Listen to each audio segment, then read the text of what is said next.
What's the most messed up thing someone has confessed to you in confidence? We knew that my grandpa was born in 1922, so he would have been of age for the war, but my grandpa always insisted he never participated and tried to hush up our questions. Skip to him being pretty intoxicated one night when we went to visit my grandparents. My grandpa told me to go into the other room with him and my parents were already going to bed and everything. I'm in grandpa's room and he pulls out a small chest and opens it, showing me a bunch of photos and old World War II Army gear, including his old helmet. I was pretty astonished as he never talked about that time.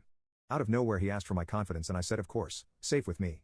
He starts telling me that he landed on Omaha Beach on D-Day as part of the 1st Infantry Division or the Big Red One. He started telling me the things that he saw and I was terrified. Apparently, when he came off the landing craft, the door jammed and only went about halfway down, exposing the soldiers inside without letting them out. Some guys panicked and tried to go over the side, but were shot down. As the crew member was trying to fix the door, machine guns turned on the exposed landing craft and pretty much wiped out everyone on board. My grandpa went up and over the side with 2 pals of his, and successfully made it into the surf without being hit. At this point he started crying and he asked me if I knew what artillery does when it hits, and I said I guess. Him and his friends made it up the beach miraculously and onto a small bluff to take cover, but a shell hit about 10 meters away from them. It almost knocked my grandpa out, but when he started to recover from the shock, he realized that both his friends had been hit.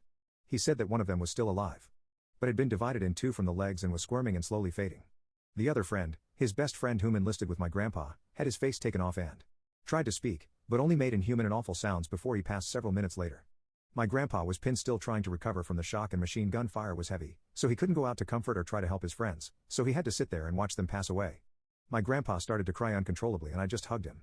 I was absolutely terrified about what he had been through. I was only 12 to 13 at the time, but I understood why he didn't tell anyone. When he calmed down a bit, he told me never to tell anyone because that was his burden to bear. He was awfully out of it, but I think he truly meant that, so I haven't told anyone since.